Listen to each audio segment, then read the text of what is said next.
Sonic Generations is a near perfect 3D Sonic game to me. It excels at nearly everything, from the level design to the way Sonic handles. As amazing as that game is, however, I believe Shadow Generations is even better. They even managed to make Black Doom. Black Doom? Why the hell are you here? Because I have no purpose to fulfill until Sega deems me worthy of their call once more. Fair enough, I guess. If you want, you can stick around and help us vid. Very well. If that is your choice, then let us commence.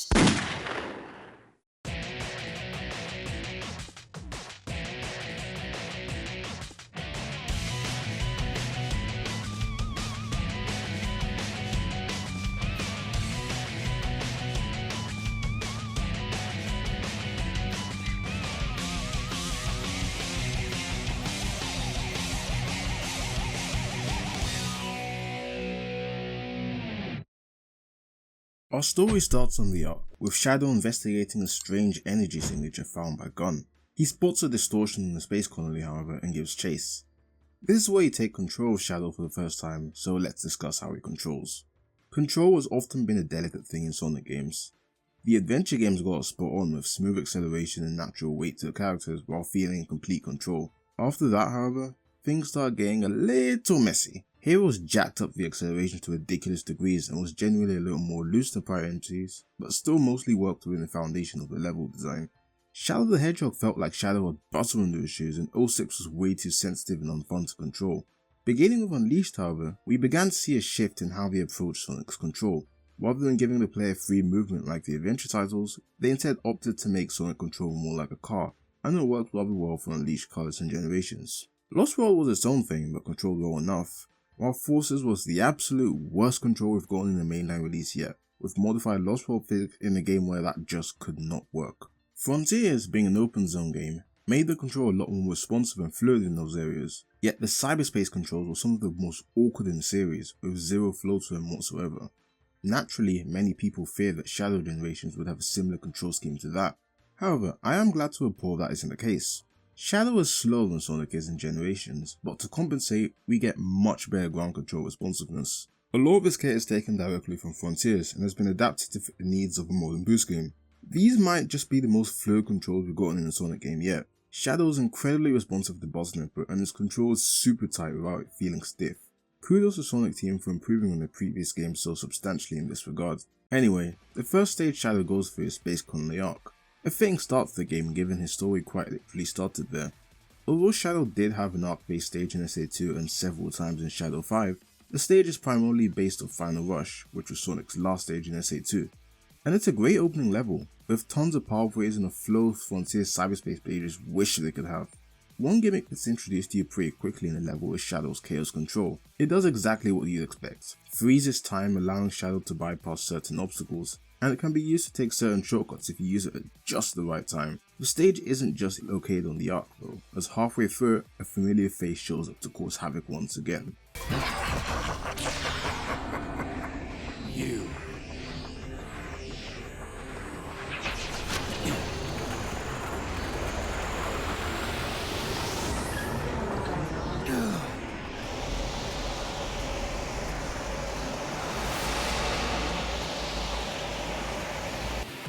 That's right folks, Black Doom is seemingly back from the dead after nearly 2 decades of being dormant, and is looking to fuck shit up for Shadow once again.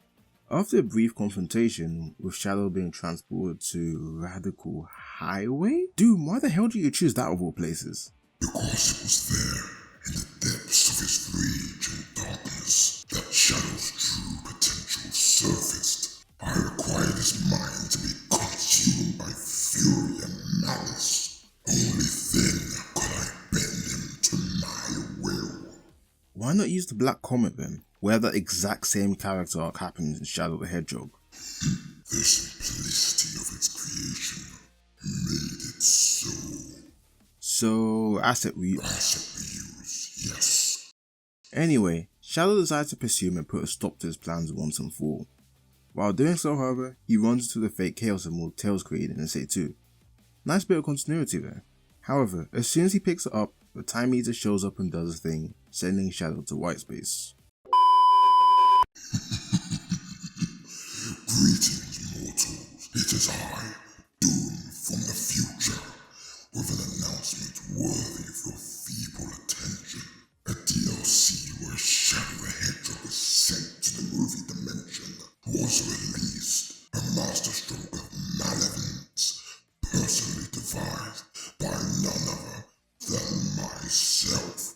Damn it, Doom, that was the time meter, not you. Personally devised by none other by myself. Unleashed mere days ago.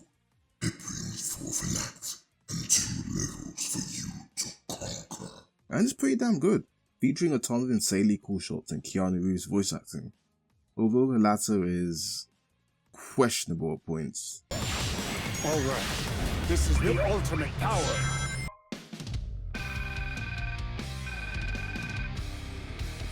Perfect. Enough of this. Let us return to the present.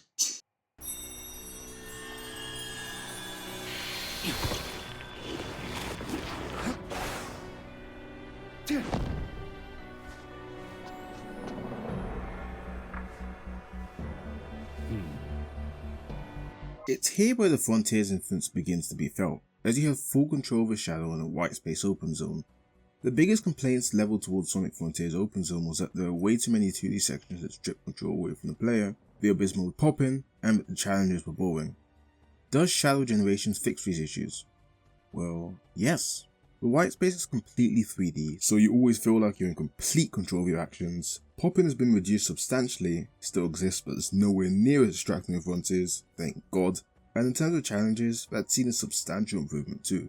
In Frontiers, it felt like the devs tried way too hard to have variety with the challenges, which led to a lot of them just not fitting what's expected from a Sonic game. In Shadow Generations, every challenge is based around speed, with your objectives being to either collect a certain amount of rings in a time limit, or collect a number of stopwatches. These changes, combined with the more fluid control Shadow has and numerous gimmicks I'll explain later on, make the white space infinitely more fun to run around than any island in Frontiers to me, although it has some issues I'll get to when we talk about post-game content. For now, let's focus on the next stage, Space Colony Arc Act 2, which is entirely 2D. The structure of this game is as such. Every Act 1 is 3D while every Act 2 is 2D, with the exception of the last zone, which we'll get to later. While enjoyable, I feel like the second act is subjectively inferior to the first, with less cool pathways to take and a slower feeling Shadow. After completing the level, Shadow reflects on how natural his new power felt, wondering how he was able to pull it off. However, while thinking about his freakish generics, he spots Maria and Gerald in the far distance of white space. Shadow brushes it off, thinking they can't possibly be real as they were killed 50 years ago, and heads off to use the power sealers located in the White World to unlock the first permanent Doom Power addition in the game, Doom Spear. By holding down the appropriate button, Shadow can throw up to 5 Chaos Spears at targets either stationary or on the move. This move is used several times throughout the levels in interesting ways, with many alternate paths hidden behind how quickly you can fire off Chaos Spears at certain switches. After locating the next area in the hub world, we get taken to our next level, Rail Canyon from Sonic Heroes. This is another great pick, as it's here in the original game where we discover that Eggman has made Shadow androids, and it begun the character arc that would conclude in Shadow the Hedgehog's ending. Admittedly, I was a bit concerned when this level was revealed, as rail grinding had been simplified a lot over the years, and thought the level would suffer as a result from it. However, there's a lot more obstacles in the rails than the original that keep you on your toes, with a lot of pathways opening up due to split-second decisions. During the level, however, Black Doom shows up once again to cause havoc, sending Shadow to Radical Highway again? Damn it, Doom, stop interrupting my hero's nostalgia! Your pitiful nostalgia is irrelevant to me. These interruptions were but a means to an end, designed to mold Shadow in the way of the Black Arms, forging him into the ultimate weapon for his rebirth. I don't care! Now take me back to the peak of human creation before I gouge out your fucking eyeball and stuff your carcass for display. Very well. Indulge in your fleeting notion of fun, while it lasts. The second act, as I stated earlier, is all 2D, with things getting much less interesting as a result. While packing some interesting reaction-based challenges, I just feel like 2D limits the situation of Shadow in terms of how he approaches the levels, leading to more simplistic design. After finishing up Rail Canyon, Shadow unlocks his second Doom power, the Doom Blast. This lets Shadow kick a Doom alien up into the sky before sending them flying, and he's able to teleport to wherever he's launched. This ability is a goddamn game changer and opens up so many routes, both intentional and unintentional, as you have full control over where the alien lands, allowing you to get real creative with it. It's also needed to get to the first boss gate. Before you can play that, however, you gotta do some missions first, much like the base game. These can be summed up as sections of a stage with their own gimmicks as objective attached to them, and on the whole, they're pretty fun, but will some give me less than pleasant memories. Peter, don't. They say if you watch that video, you die. Ah, that's a lot of baloney. Shadow, this way. The experimental monsters are in here. They're on a rampage. Please, you're the only one who can protect the Ark. After completing the missions and getting the boss keys, we get treated to our first boss, the Bio-Lizard, who is a prototype of the ultimate lifeform. As the description implies, it was way too unstable to be considered a success back when Joel was creating it, with it needing a life support rig to live. It being so unstable was also a major reason why the Ark was eventually raided by Gunn, so its inclusion makes sense. The fight is also great. Although it starts similarly to the SA2 version, it soon expands on that and cleverly integrates Shadow's Chaos Spear and Chaos Control's ability into the fight, with Shadow trash talking the creature the entire time. You tortured soul, I will end your suffering. It's no use. You can't keep pace with me. You think those will stop me? Stop struggling. Cling to a cruel fate. I'll show you which of us is the true ultimate life form. After beating the everlasting shit out of the ugly prototype and unlocking the next part of the map, Shadow runs into Black Duke. I shall take it from here. Once more, I cross the path of Shadow the Hedgehog, ensuring that all was arranged precisely as before. Every gaze, every angle, as it was in our last encounter. Furthermore, I commended his progress, yet reminded him that the promised time would soon come to pass again. Right after this encounter, Shadow unlocks the Doom Surf, allowing him to traverse across large bodies of water with ease. Personally, I think this is a little redundant, as she should have just been able to boost across it, much like Sonic can in his game. It controls rather comparably to the Manta Ray in Mario Sunshine if I had to think of something, so not really much issue on that front, I guess. The next level you play in is Kingdom Valley, a stage from Sonic 06. This represents yet another solid pick, as this was the place he would meet up with Mephiles in-game. He was one of the best things to happen to Shadow's character since Adventure 2. However, as a level, Shadow's version suffered from a lack of focus and poor level design.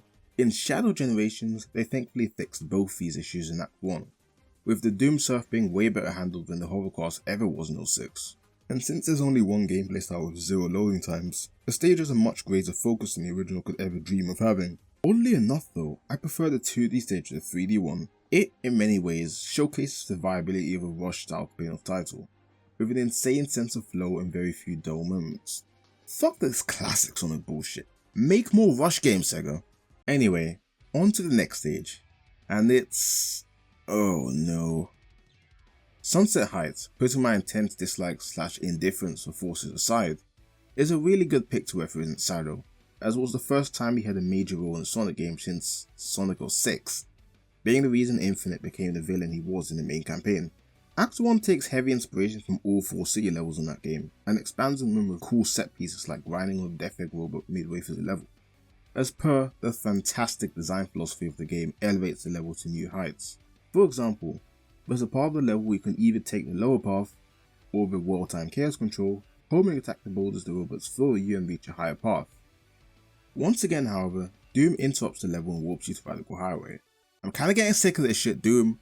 After escaping Doom's mindfuck and completing the level, however, Shadow spots Maria being chased by Doom aliens and rushes to protect her, with his newly acquired powers.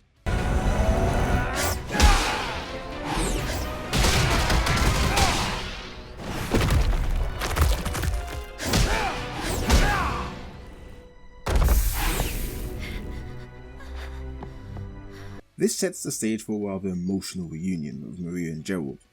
Shadow surmises they must be from a point in time before the Ark disaster and claims he'll take care of everything.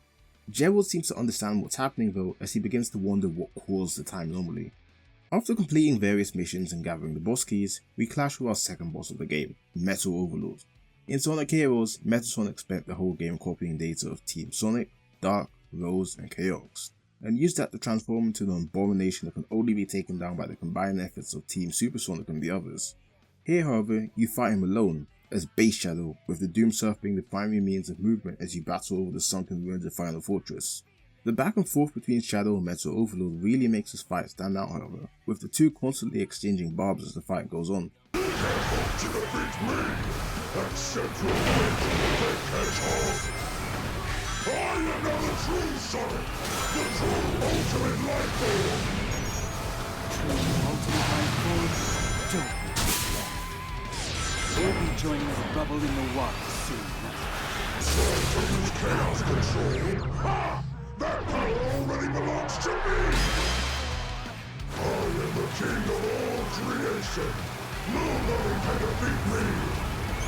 Not you, not Sonic, not anyone! Everybody can be challenged by an imposter like you! After defeating his overweight metal ass however,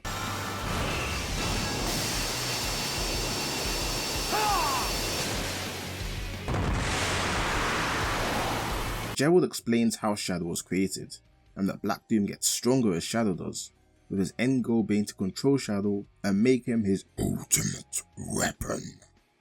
After this, Shadow's body undergoes another mutation, as he gains access to the Doom Morph, allowing him to traverse certain surfaces and swing across various balls in the sky. It's by far the ability of the most learning curve in the game, as it's not made very clear how you use it. When you get the hang of it however, one of the best additions to Shadow's kit, bar none.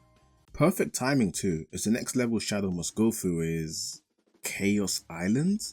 This was an interesting pick to say the least, as was an island from Sonic Frontiers, a game Shadow wasn't in. This implies that Shadow at some point in the future heads to the Starfall Islands for whatever reason. Either that or asset reuse. Anyway, Chaos Island Act 1 contains many of the same great design choices that make the levels in this game shine, with the Doom Morph, Doom Spear and Chaos Control being used as a means of accessing alternate pathways. Act 2 however is probably the weakest level in the game. Nothing terrible, just a bunch of slow moving set pieces that aren't really very interesting. After finishing this zone, Sonic and Shadow stories cross over, with them duking it out for that damn 4th Chaos Emerald on the space colony. Shadow seemingly loses the battle after hesitating to use his Doom powers on Sonic, which Rouge scolds him for. However, in a genius piece of writing, Shadow reveals that he let Sonic take the fake Chaos Emerald while keeping the real one, with Rouge being told to swap them out after he deals with Black Doom. All this is conveyed through a beautifully animated cutscene, which seems like an appropriate time to bring up the visuals, OST and animation in this game. Ha! Knew I'd get that in cleanly. One of the things that held Frontiers back so much was its subpar animation, as it made even the coolest moments of that game feel underwhelming. Cutscenes were also really bad in that game, with most of them being characters just standing around doing nothing. This is clearly an area they wanted to improve for Shadow generations, and it shows. Shadow is so much more expressive in cutscenes than Sonic ever was in Frontiers, with his eyes actually moving to convey emotion. You can tell when Shadow is sad or when Shadow is angry, and that makes a world of difference when trying to convey a story as heartfelt as the one in this game. The action pieces are also clearly animated, with the posing being top notch and squash and stretch being applied to take advantage of all the cartoony designs the Sonic series excels at. There's still improvements they can make to get on a level I hope they reach with the next game, but this is a welcome improvement and I hope they keep improving things from here. The soundtrack is also pretty good. Not the best in the series by a long shot, but I enjoy a large amount of these compositions, with some being better than the original songs they're remixing.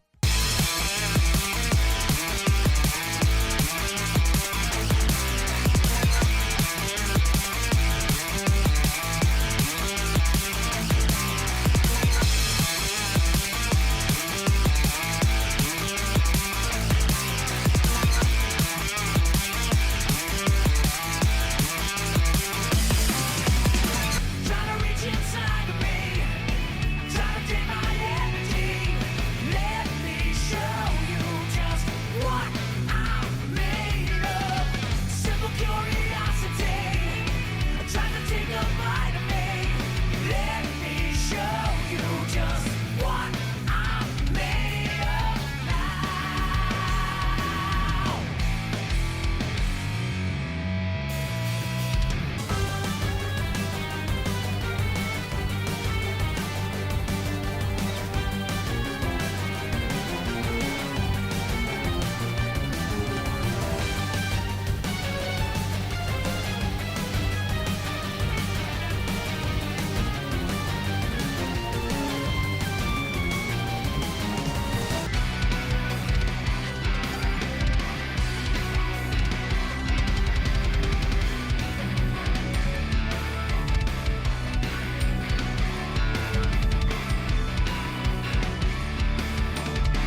After beating a few missions once again and locating the third boss gate, we get treated to another boss encounter, and this one is truly special. What is this? A seal of some sort?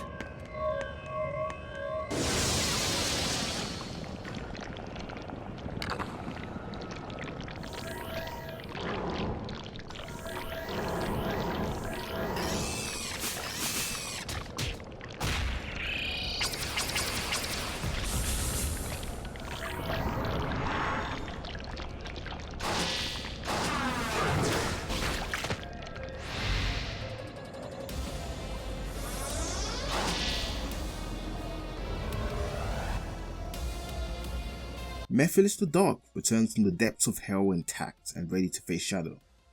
As I mentioned earlier, he hails from Sonic 06, being an integral part of Shadow's arc that game as he brought out the best of him. Due to the events of 06 being erased however, Shadow has no fucking clue who he is, and Mephiles soon becomes aware that he's been given a chance to restore himself to the timeline. I will defeat you, then restore myself to the timeline. The fight is fairly basic and simple, with the gimmicks being centered around the Doom morph, and it's the shortest one in the game by a long shot. However, the best part about the fight is seeing Mephiles' character progression. In the original 06, he was nothing more than a ruthless sadist who wanted to inflict as much pain as possible. Here, however, there's a hint of desperation in his voice as he slowly comes to realize that he doesn't exist anymore. He's fighting to live. Shadow, on the other hand, couldn't give less of a shit about the predicament and kicks his ass like a boss, throwing out Chaos Spears like the fucking kunai and sending Mephiles back to HFIL.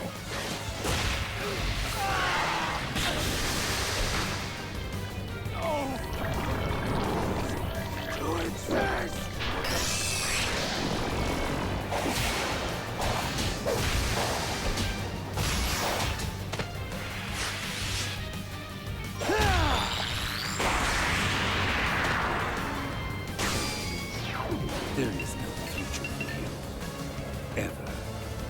Upon finishing that, Shadow heads back to Gerald and Maria, but Black Doom shows up and taunts Shadow, causing him to slowly give in to his anger, neatly portrayed by the edge of the screen slowly turning black. Maria stops him, however, and gives him a heartfelt speech about why she named him Shadow, bringing him back into the light once again. You know why I named you Shadow?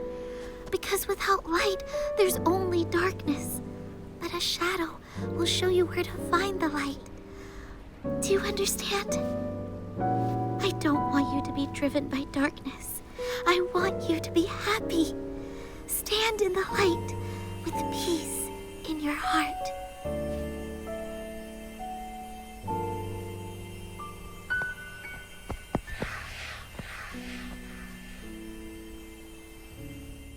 Shadow then finally gets his last permanent Doom power, the Doom Wing.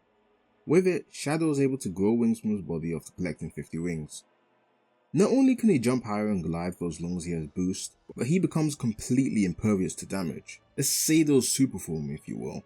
With the final Doom power acquired, the Black Moon reaches its full power and begins to completely change the white space. With Doom at his maximum power, he tells Shadow to come and face him so he can take over his body, with Shadow flying over to him after giving Maria and Gerald some comforting words. Shadow! It's all right, Maria. I'm letting go of that destructive anger. But I will continue to fight.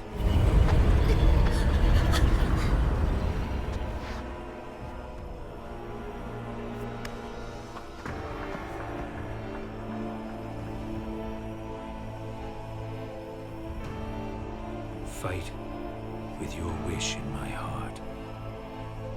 Your wish for everyone to have a chance to be happy.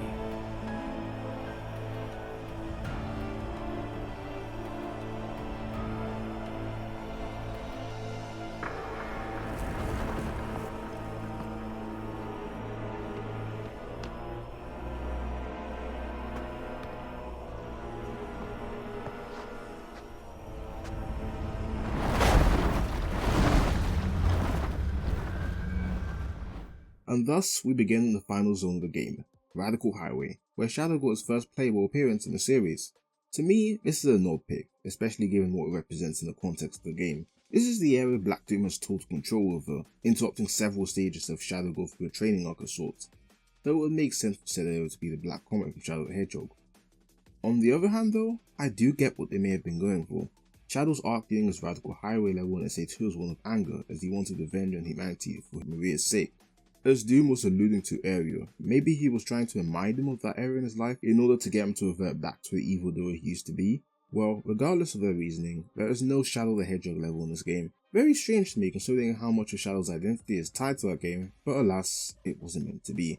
Maybe in a future DLC pack, but I digress. These final 2 stages are a testament to Shadow's abilities, forged entirely in the crucible of 3-dimensional space. Here, within my domain, chaos control is beyond his reach.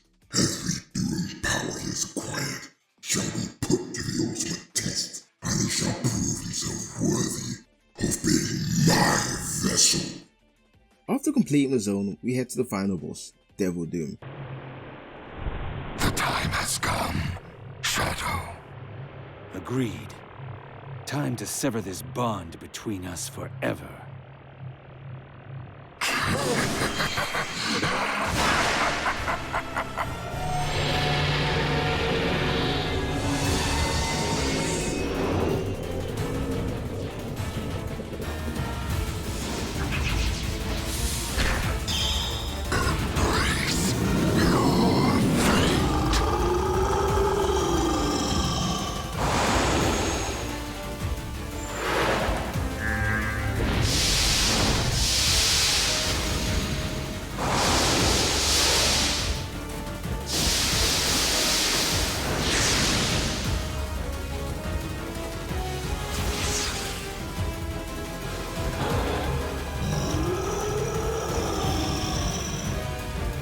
Final bosses in Sonic haven't been at their best recently, with Time Eater being mediocre, Egg Robot and Death Egg Robot being rehashes of the Nega Wisp armor, and The End, both versions of it, being controversial for differing reasons. This boss however is really good, putting all the skills you have required to the test. The first phase is fairly standard, as you use the Doom Surf to repel rocks back at Devil Doom, similar to how the debris was used against Metal Overlord, and use the Doom Morph in the second half of it to swing across the gaps in the ground and attacking that way. However, this is only the warm-up, as Doom transforms into Neo Devil Doom shortly after, with Shadow donning the Doom wings for a climactic showdown in the air, with Shadow showing Black Doom that he's still that guy. Cannot deny what you are. We are one and the same. Shadow the Hedgehog. This is the destiny I choose.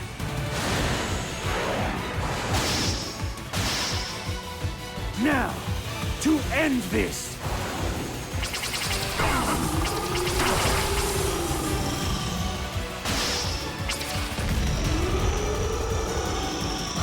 I crafted everything up till now, and yet you deny me!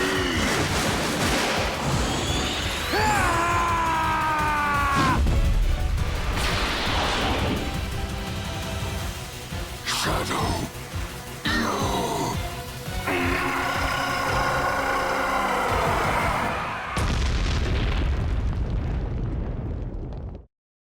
With Black Doom defeated, the Black Moon is destroyed and Shadow loses access to his Doom powers. With his mission complete, Shadow entrusts Sue with swapping both emeralds so that Sonic can defeat the Time Eater. However, Shadow opts to stay behind and see Gerald and Maria again. As he gets there, they start disappearing, with Gerald deducing that they're going back to their own point in time. This quite visibly has Shadow distraught, and he attempts to chase Rouge and perform chaos control so his family won't leave his side again. Maria, however, tells him that if fate draws them apart, she'll always be in his heart. I'll stop Rouge. Use chaos control. Stop this moment in time. Shadow? No. I don't want to be frozen in one place in time. Besides, your friends need your help. But you don't know what's going to happen. I know I'll see you again. And if fate draws us apart, I will always be in your heart. Maria.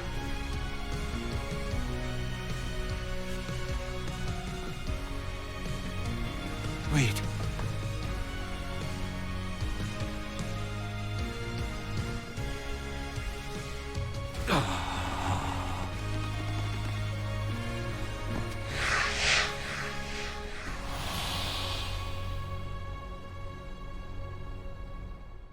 With Maria's message registering, Shadow reluctantly leaves Maria in jail and runs past Rouge with a tear in his eye, ending the main campaign of Shadow Generations.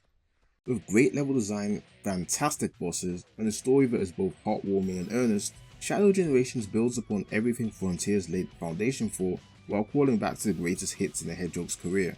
For those of you who aren't huge Sonic fans, please give this game a shot. You won't be disappointed.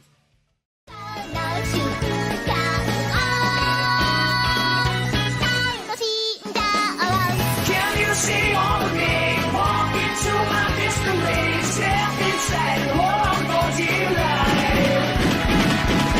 Do you remember me? Capture you and set you free.